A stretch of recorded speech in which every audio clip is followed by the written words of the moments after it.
So, I am going to be preaching today from John's Gospel. A few years ago, I preached about 60 sermons through John's Gospel, one of my favorite series. So, just obviously knowing we're about to have a big influx next week with so many of the college students returning, we'll get back into Colossians next week as we're going verse by verse, chapter by chapter. But today, we will go verse by verse, chapter by chapter, at least through a passage. This is what's called a topical expository sermon. And I preached it about 2 years ago. It has definitely an Easter-like theme to it, but that's okay.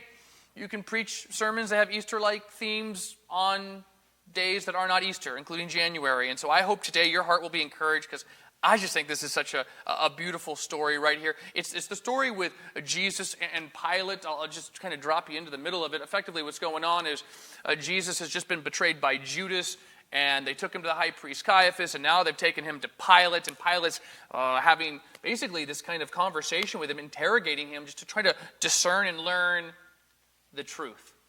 The key theme in the story. So let's get right into it. John chapter 18, verse 37, it says, "Then Pilate said to him, 'So you are a king?' And Jesus answered, 'You say that I am a king.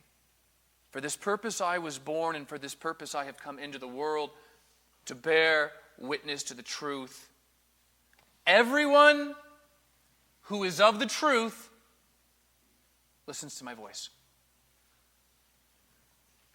What I find really interesting is that final sentence, in which he says, "Everyone who is of the truth listens to my voice."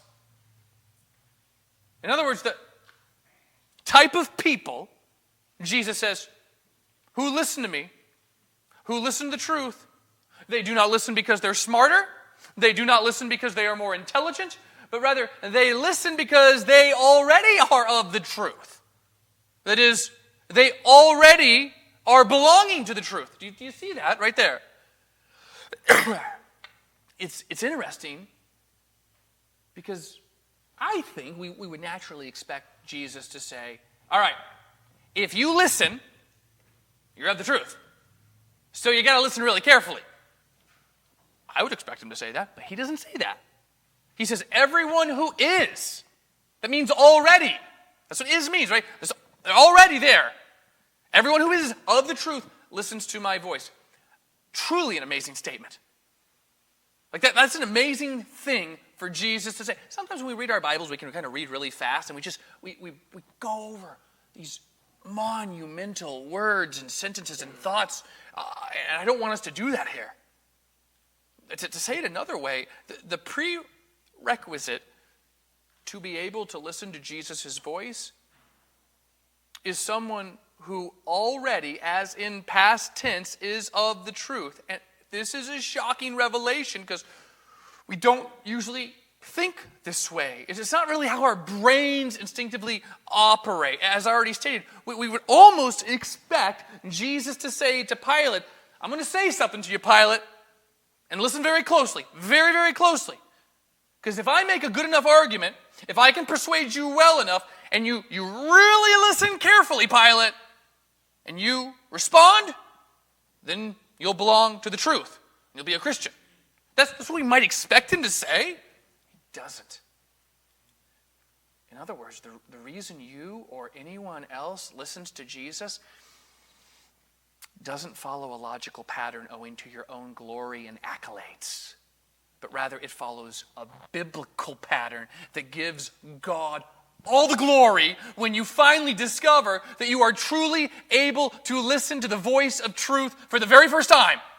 And this is the pattern that once, I'll tell you what, once you start to notice it, you start to notice it all over the place in the Bible, including but not limited to a passage like John chapter 10, in which Jesus says in a very similar fashion, he says, "I told you then, and you do not believe.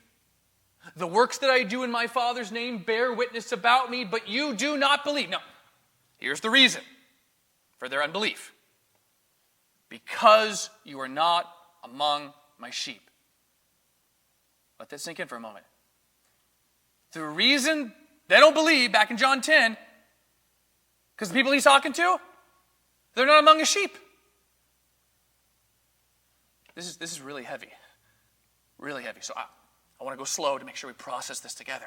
He says, the reason you don't believe, you're not among my sheep. In other words, in the same fashion, Pilate doesn't listen to the truth in John 18 because he's not of the truth. Jesus says in John 10, you don't believe me because you're not my sheep.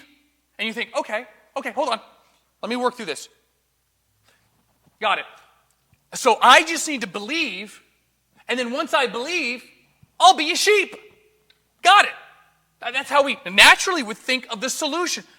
That's not what Jesus is saying at all. It's actually kind of the opposite of what he says. And we have to be very careful that we don't misunderstand Jesus when he says something and think, okay, hold on, I must have misheard him, or he must have misspoke. Because we do that sometimes. I heard what he said, but it can't be what he's saying, right?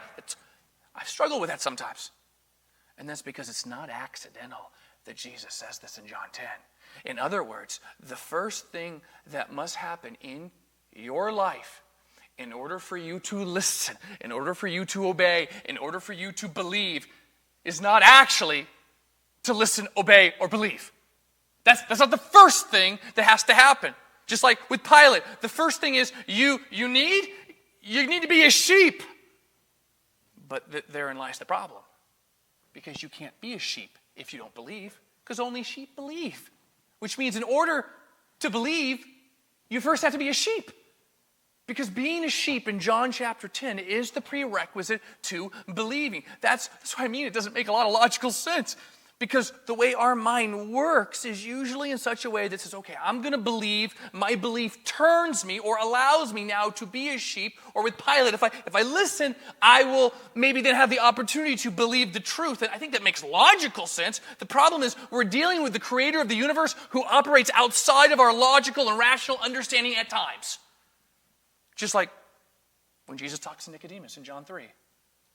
He says, Nicodemus, unless you're born again, you can't enter the kingdom of heaven. And the greatest teacher in all of Israel is stumped. Remember how he responds? He's saying, what you're saying is not possible. You can't go back into your mother's womb. What you're saying isn't possible. And like all of these statements, we would respond the same way. We would respond and say, well, then who can listen? Or we would respond the way his disciples respond in Matthew chapter 19, 25 to 26. And when the disciples heard this, they were greatly astonished, like some of us are right now. They're like, well, then who can be saved? But Jesus looked at them and said, with man this is impossible, but with God all things are possible. See, with man, it is impossible, not with God. And that's the point in all these similar stories, including here with Pilate. What Jesus is saying and asking is impossible. And I think the reason is so that at the end of the day, God receives the maximum amount of glory for doing the impossible, for doing what only God can do, so that when we are sheep and we finally do believe, John 10, when we are of the truth, and as a result we do listen, like in John 18, when we are born again, like in John chapter 3, we say, if it wasn't for the enabling grace of God to give me ears in the first place to hear, I never, ever would have listened or obeyed. Therefore, my salvation truly is completely dependent on Christ. So that when we say Christ alone, we mean Christ alone. When we sing Christ alone, we really mean Christ alone, including Him giving me the ability to believe by making me a sheep. Or as 1 John 4:19 would say, we love Him because, yeah, you know it, right? Like we know it, but still we have that disconnect at times. We're like, He did say that, but, no, He did say that. He did. We don't say, well, we love Him because I got born again when Nicodemus couldn't figure it out. We don't say, I became a sheep when the religious leaders of Israel were stumped. We don't say, I listened better than Pilate, and now I belong to the truth. And that's because using first-person pronouns to describe why you belong to Jesus reveals that your opinion of yourself is way too high and your view of Christ is way too low. Our response must always start with He. He gave me ears to hear. He made me a sheep so that I would believe. He gave me a new heart. Think Ezekiel 36. He granted me a heart of repentance leading to a knowledge of the truth. 2 Timothy 2:25. He did. It's all him. In other words, the order and the correct words we use really do matter, so that God gets all the glory in our salvation. Listen, this is heavy, weighty theology. I know it is. Like, this is the stuff that normally gets skipped over in sermons. The pastor doesn't normally spend 10 and a half minutes like unpacking one verse in John chapter 18. I get it. I just think it's so important that we see and we know and we love and we appreciate this, so that God's grace shines all the brighter to us. Like my goal, I'll just tell you what my goal is. My goal is not to remind you how special and wonderful and amazing you are, but rather, my goal is that you would see God as special and wonderful and amazing. That we might have a smaller view of man and a bigger view of God. That's my goal. And so, verse 38, Pilate's going to respond now.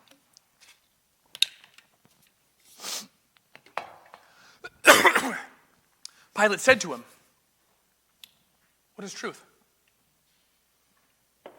And after he said this, he went back outside to the Jews, and he told them, "I find no guilt in him."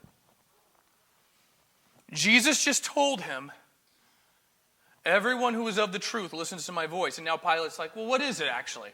Do we even really know?" See, this is the central issue of our day. This idea of what is truth. We're told by brilliant celebrities just to live our own truth. And as a result, truth has evolved into whatever you want it to be. But make no mistake, when it comes to truth, there are not multiple truths. Like, there's your opinion, and then there's actually what's true. That's it. Those are the only two options. And I've seen Christians get made fun of a lot because they'll believe in truth. In fact, I remember back in 2012, I was at the Army Chaplain School down at Fort Jackson, South Carolina. And we had this big Q&A day. They brought all the top brass in. They brought the commandant of the chaplain school. And one of my classmates stood up and he asked the commandant a question there at the Q&A day. He said, "What advice, sir, would you give when working with other chaplains?" Kind of looked off like I'm kind of looking at you in disdain. "What advice, sir, would you give when working with other chaplains who claim their truth with a capital T? What advice would you give with these sort of intolerant and even bigoted chaplains, sir?" At which point I'm just like, dang, shots fired, man. That's how they view us. We are the intolerant bigots. We are the radical extremists with our values. We are the domestic terrorists going to church each Sunday with our families. And in case you think that's a one-off, I promise you it's not. That was 2012. Back in 2023, I was at the Command General Staff College. It's the school they send you to get selected to 05 Lieutenant Colonel at beautiful Fort Dix, New Jersey. Yeah, if you've never been there, you'll definitely want to put that on your list of vacation destinations. A true tropical oasis there at Fort Dix in New Jersey. And so I'm there, and I don't know if we're doing an ethics class. I don't remember. We're doing a class on some subject matter related to this, and I'm the only chaplain in my class. And one of my classmates, he decides to make the following comment. He says, "I don't think there's such thing as absolute truth." Now, you should know this about me. I've tried to keep this under wraps. I have a pretty serious medical condition that I don't tell a lot of people, that whenever I hear someone say something stupid, I have an involuntary reflex that I have to say something. So as soon as my classmate says that, I'm like, boom! And the instructor saw me, he's like, "Chaplain, you got something?" "Yep, got something to say, instructor." My hand goes up, my mouth goes wide, at which I very politely, and I really was politely, I might have been too polite in this moment, but I said, "I'd like to ask the good gentleman from the state of Massachusetts I really did say it like that. I said, I think they asked the good gentleman from the state of Massachusetts if he's absolutely sure that there is no such thing as absolute truth. And he replied, yeah, I'm absolutely sure. At which point I pounced like a ninja. And I said, that's very interesting, because did you not just make an absolute statement by claiming there is no such thing as an absolute truth? At which point he looked kind of confused, and then my other classmates started snickering one by one and laughing, #Texas Justice. The irony, Pilate's there, and he's supposed to be the one to determine the truthfulness of Jesus' case. And he's like, what is truth? Like, he's the judge. He's the arbitrator. And he's like, what is it? This dude's a joke. 7 times in the narrative, he says, I find no guilt with Jesus. And yet he still ends up signing his death certificate. And understand this. When there is no such thing as truth, you can justify just about anything. You can justify spending the night at your girlfriend's apartment. You can justify doing everything but having sex. And then eventually you can justify that as well. When there's no such thing as truth, you can justify anything. From abortion to mutilation of one's genitalia in the name of gender-affirming care. When there's no such thing as truth, you can justify anything, including voting for individuals who champion and campaign on such wicked things. And in this case, John 18, it doesn't get more wicked than murdering the Son of God. And so he says in verse 39, but you have a custom that I should release one man to you at the Passover. So do you want me to release to you the King of the Jews? Here's what's going on. Pilate's concocted this plan. He knows, Pilate's not an idiot, he's a smart dude. Pilate knows the Jewish leaders are up to no good. So when he says, should I release to you the King of the Jews? He's not only trying to provoke them, what he's trying to do is trying to create tension between the two factions, between the two sides, between the people in the crowd, who he hopes will want him to release Jesus. And the leaders, who he knows are envious of Jesus and want him dead. That the problem in all of this is Pilate's going to misjudge the situation. See, in his mind, he's thinking, this is the perfect plan. Because there are people who probably like this guy Jesus, and they know he's innocent, and they're surely going to want his release.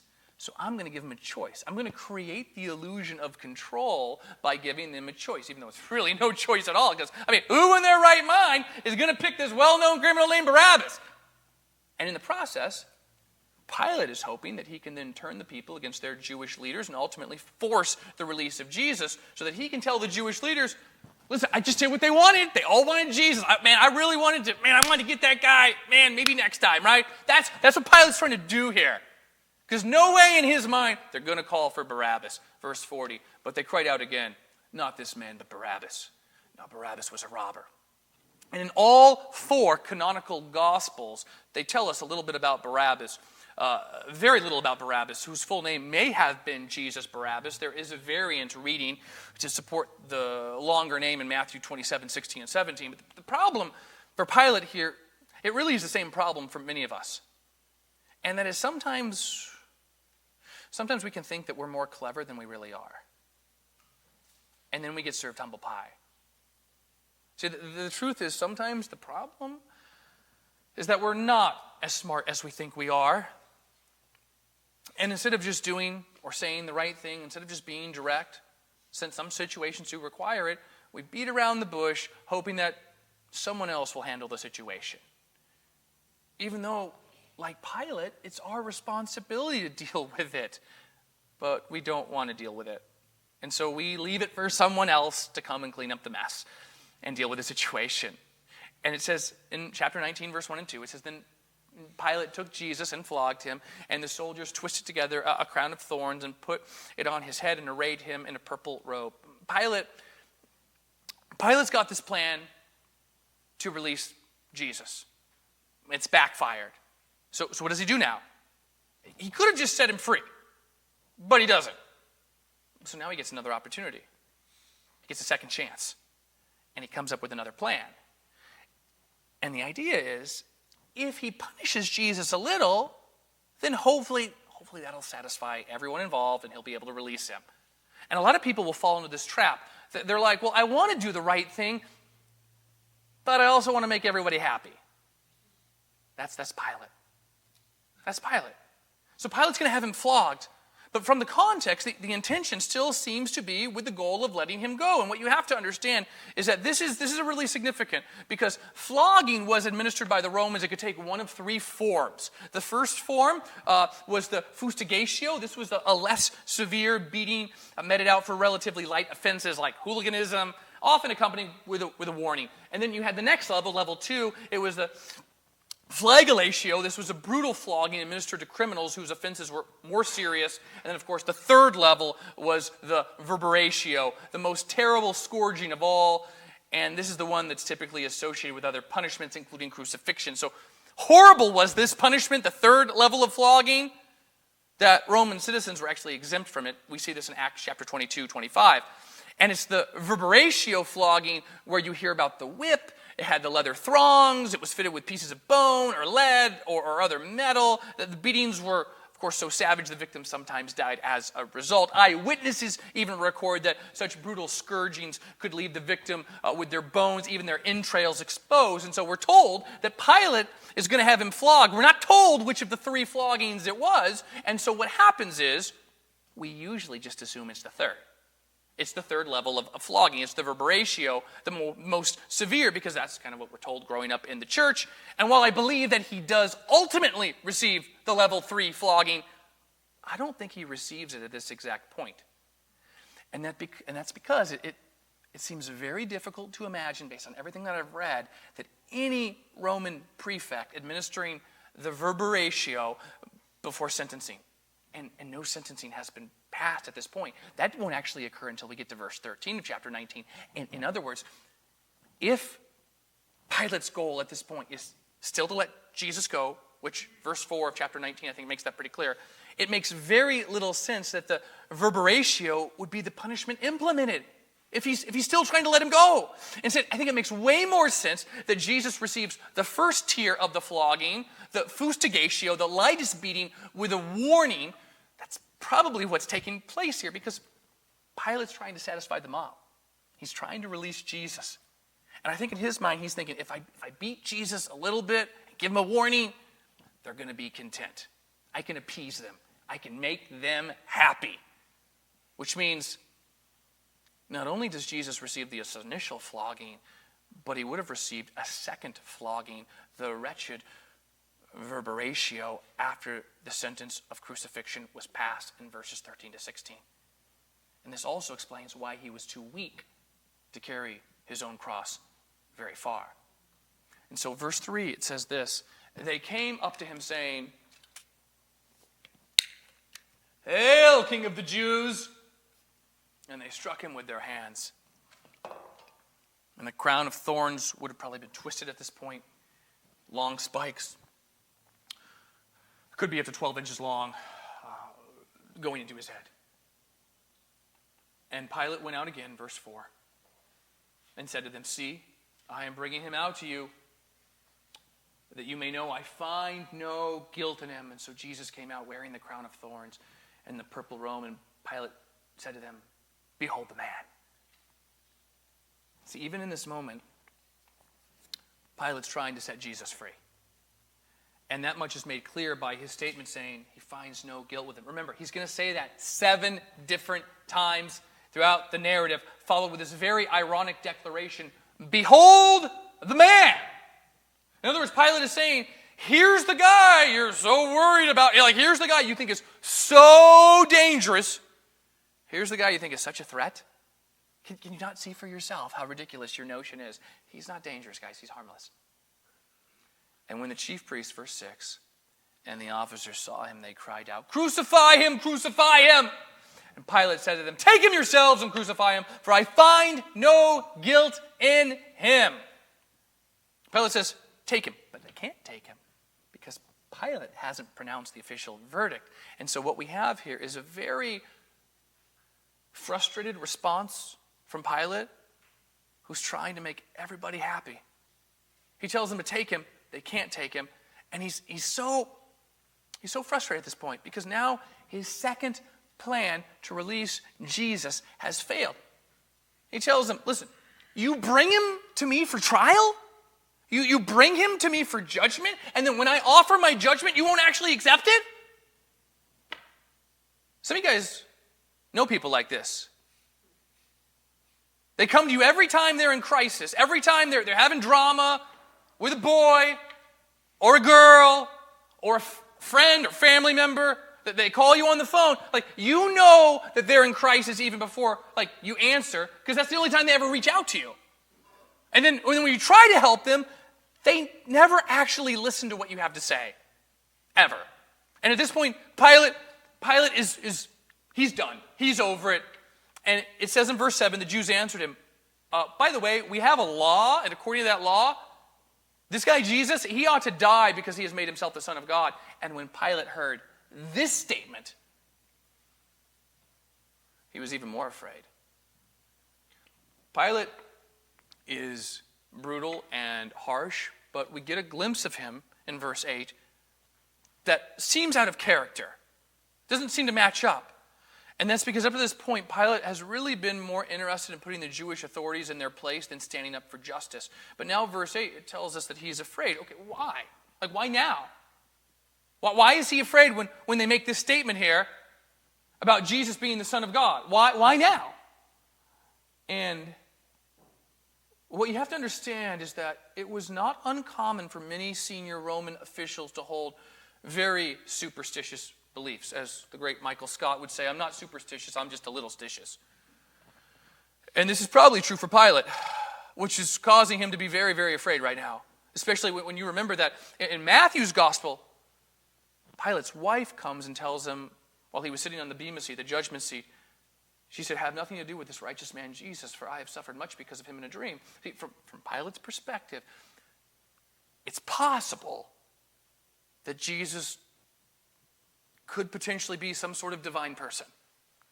And I think this is probably what terrifies him right now when he hears this about him. And that's because for many Romans, they had heard stories about the gods visiting earth in human form, which, if that's true, and Jesus is innocent, which Pilate believes him to be, and he's just whipped him, you probably would be afraid as well. Shouldn't have done that. Messed up. I can only imagine the flood of anxiety that's coming over Pilate right now. In addition, Pilate's also under tremendous pressure during the Passover, these Jewish holidays. Population in Jerusalem would swell, lots of people coming from out of town, patriotic fever super high. Pilate's boss wants two things. He wants peace and he wants taxes.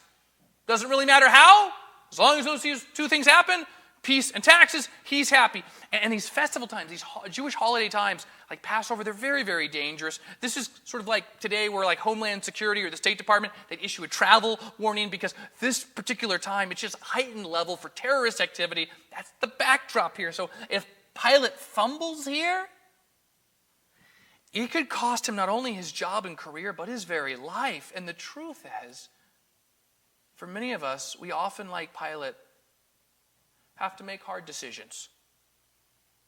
And when we make those decisions out of fear or anxiety, they almost always are the wrong decision. See, the goal isn't to make a decision out of fear. The goal is to make the right decision out of faith. See, for some of you right now, you've been debating making some very difficult decisions. For some of you, right now, even now, like Pilate, you know the right decision that you should make for the circumstances going on in your life, but you don't want to do it. Like all your friends are giving you the same advice. It's usually where you know it's true. It's like everybody says the same thing. All the people you trust that love Jesus, they all tell you the same thing. You're like, I don't want to do it. Let me ask one more person, right? That's what happens. I still think we need to get another opinion, right? That's the fear part, right? That's the anxiety part. That's the fear that's holding you back, like Pilate, from doing the thing you ought to do. Pilate's trying to find the soft landing. He's like the girl. Could be a guy, but he's like the girl who says, it's not you, it's me. Also, can we still be friends?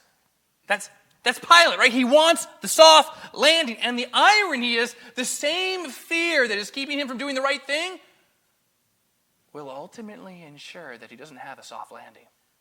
That's the irony, because fear causes us to tiptoe around the issues, hoping for the soft landing. And so we either put off having the conversations we know we should, or we put off having to make hard decisions. And in the end, we end up having to deal with a situation that we've been trying to avoid. But now, because we've waited, because we've delayed dealing with it, now we've wasted more time and more energy and more emotions and more money. And the soft landing that we wanted to have, well, now that's totally off the table, because like Pilate, we lack the courage to do the right thing from the very beginning. See, Pilate knows the right thing. He knows Jesus is not guilty. He could release him right now. He could do the right thing. He's not interested in doing the right thing. He's only interested in compromise as he tries to keep everybody happy. And the truth is, we don't need any more Christians who are good at compromising.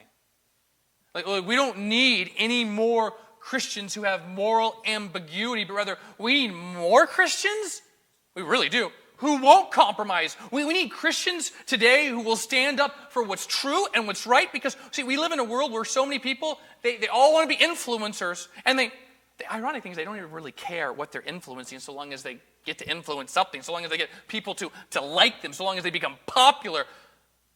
But I, for one, I do care about being an influencer, and I want you to as well. I just want us to be a different kind of influencer. I want us to be kingdom influencers, because, see, kingdom influencers, they don't concern themselves with the same standards that the world judges you by. Kingdom influencers, they go against the grain. Kingdom influencers, they don't compromise. Kingdom influencers are not concerned with pleasing anyone else but the Lord. They don't care what the crowd says, and they're able to tune out all the noise around them. But that takes courage. And truthfully, sometimes we lack the courage that we need to say and do the things we should.